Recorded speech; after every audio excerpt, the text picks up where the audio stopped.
श्री गणेशाय नमः। शुक्लांबरधरं देव शशिवर्ण चतुर्भुजं प्रसन्नवदनं ध्यायेत् सर्वविघ्नोपशान्ते। श्री गणेशाय नमः। अतः पौष शुक्ल एकादशी व्रत कथा प्रारंभ थे। युधिष्ठिर ने कहा, हे कृष्ण, आपने सफला नामक शुभ एकादशी का वर्णन किया, अब कृपा करके पौष शुक्ल एकादशी का वर्णन कीजिए। उसका नाम और विधान क्या है? उसमें किस देवता की पूजा की जाती है? हे पुरुषोत्तम, हे ऋषिकेश, आप किस एकादशी व्रत से प्रसन्न होते हैं? तब श्री कृष्ण जी ने कहा, हे राजन, लोकों के उपकारार्थ पौष शुक्ल एकादशी की विधि कहता हूँ। हे राजन, इस व्रत को पूर्वोक्त विधि से करना चाहिए।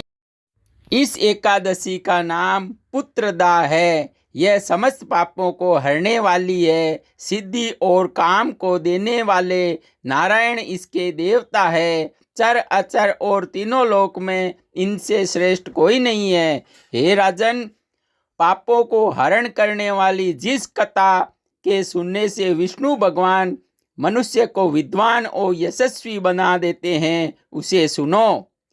भद्रावती नाम का एक नगर है। वहाँ केतुसुमान नामक राजा था। उनकी रानी का नाम सेव्या विख्यात था। राजा पुत्रहीन था। तब राजा ने संतान के लिए बड़ी अभिलाषा से संतान प्राप्ति की प्रतीक्षा की, परंतु संतान नहीं हुई। इस कारण राजा बहुत काल पर्यंत धर्म चिंतन में संलग्न रहा, किंतु भांति रहूं, क्या करूं, कहाँ जाऊं। उसको राष्ट्र और पुर में कहीं भी सुख नहीं मिलता था। इस कारण उसकी पत्नी सेव्या सहित प्रतिदिन चिंतित और दुखी रहता था। रानी और राजा के नित्य शोक में रहने के कारण उनका दिया हुआ वर्णित जल पितरों को उष्ण होकर मिलता था। पितृगण चिंतित थे और राजा के मर जाने पर हमारे वंश में ऐसा कोई नहीं रहेगा, हमें तर्पण से संतुष्ट कौन करेगा। चिंता से पितृगण दुखित हुए। पितरों के इस दुख से मूल को जानकर राजा भी दुखी रहता था। बंधु मित्र सदस्य मंत्री गज अश्व पदसर आदि राजा को कुछ भी अच्छे नहीं लगते थे। वह मन में निराश हो गया कि पुत्रहीन मनुष्य के जन्म का कुछ भी फल नहीं है, क्योंकि पुत्रहीन मनुष्य का ग्रह शून्य रहता है। क्या हृदय सदा संतप्त रहता है। पुत्र के बिना देव प्रेत और मनुष्य के ऋण से ऋणी होना असंभव है। अतः संपूर्ण प्रयत्न से मनुष्य को पुत्र उत्पन्न करना चाहिए।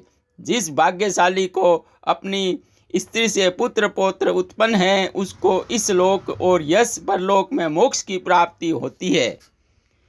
उनके सौजन्य के पुण्य से उदय होते हैं। दीर्घायु आरोग्य लक्ष्मी उनके घर में निवास करती है, क्योंकि पुण्य और विष्णु भक्ति के बिना पुत्र धन और विद्या की प्राप्ति नहीं होती। यह मेरा सिद्धांत है। इस प्रकार राजा अहरनिश चिंता से निमग्न और दुखी रहता था। वह राजा प्रातः साय और रात प्रतिक्षण शोक संतप्त रहता था। बाद में उसने आत्महत्या करने का विचार किया, परंतु उसने भी परलोक की दुर्दशा समझ कर विचार त्याग दिया। निसंतान होने के दुख से अपने शरीर को क्षीण देख पुनः अपनी बुद्धि अपनी आत्मा का हित विचारता हुआ राजा घोड़े पर चढ़कर घोर वन में गया। पुरोहित आदि किसी को यह ज्ञात नहीं हुआ। मृग और पक्षियों से युक्त उस गंभीर वन में राजा पहुंचा और वृक्षों का अवलोकन करता हुआ घूमने लगा। वट पिंपल बेर खजूर कटल मोलसीरी सप्तपूर्ण तिंदु तिलक साल ताल तमाल सरल हिंगटोग अर्जुन लुबेरा बहेरा सलकी करौंदा पाटल, खेर, साक और फलास, इन सब पेड़ों से सुशोभित मृग, व्याघ्र, वाराय, सिंह, वानर, बिल से निकले हुए सर्प, बच्चों समेत मतवाले जंगली हाथी, गाय, मृग, श्वाल, शासक, वनविलाव, सुरई, गो और हाथियों के झुंड में 4 दंत वाले हाथी आदि को राजा ने देखा। उन्हें देख राजा को अपने हाथियों का स्मरण हुआ। शोकाकुल होकर स्वयं भी उनके बीच में घूमने लगा। कहीं से श्रवालों का शब्द, कहीं से उल्लुओं का शब्द सुनकर राजा वन को आश्चर्यचकित होकर देखने लगा। प्रकार पक्षियों को भी देखते हुए वन में घूमते घूमते राजा को दोपहर का समय हो गया। क्षुधा और तृष्णा से राजा का कंठ सूख गया। इधर उधर भटकता हुआ चिंता करने लगा कि मैंने कौन सा दुष्कर्म किया है जिससे मेरा दुख मुझे आज मिला।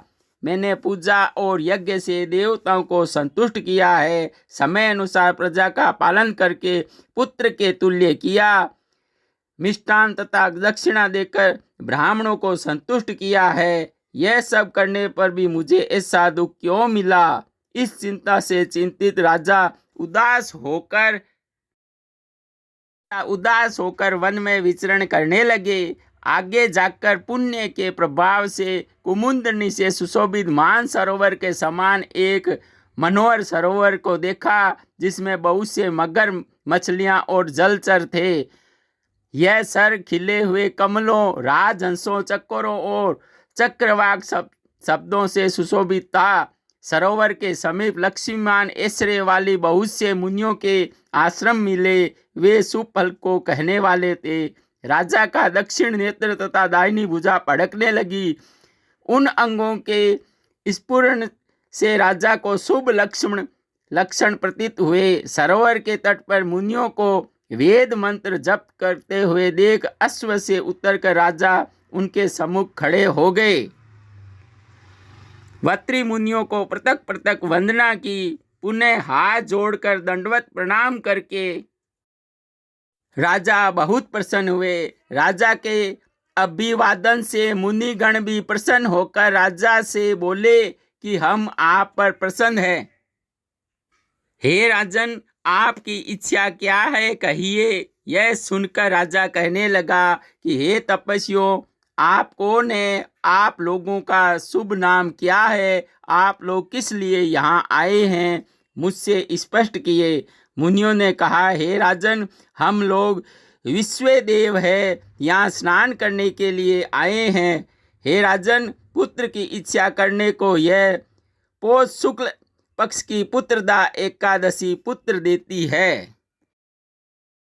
राजा ने पूछा, हे मुनियों, पुत्र उत्पन्न करने के लिए मैंने बड़ा यत्न किया है। यदि आप लोग मुझ पर प्रसन्न हैं तो मुझे सुंदर पुत्र दीजिए। तब मुनियों ने प्रत्युत्तर दिया, हे राजन, आज ही पुत्रदा नाम की प्रसिद्ध एकादशी है। आज ही उनका व्रत कीजिए। हम लोगों के आशीर्वाद से, केशव भगवान के प्रसाद से, हे राजन, आपको अवश्य पुत्र रत्न प्राप्त होगा। इस प्रकार मुनियों की आज्ञा से राजा ने पुत्रदा एकादशी का व्रत किया।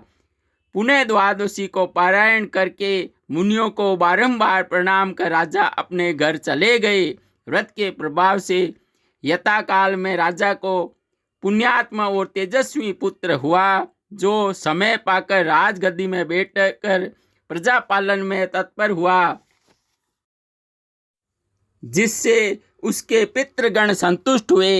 हे राजन, इस कारण पुत्रदा एकादशी का व्रत करना चाहिए। लोगों के हित के निमित्त मैंने यह व्रत कहा है। मृत्यु लोक में जो इस व्रत को करते हैं वे लोग इस लोक में पुत्र को प्राप्त कर मरने पर स्वर्ग के भागी होते हैं। हे राजन, इसके पढ़ने और सुनने से अश्वमेध यज्ञ का फल प्राप्त होता है। इति भविष्य पुराणे पौष शुक्ल पुत्रदा एकादशी व्रत करता भाषा टीका सहितम समाप्तम।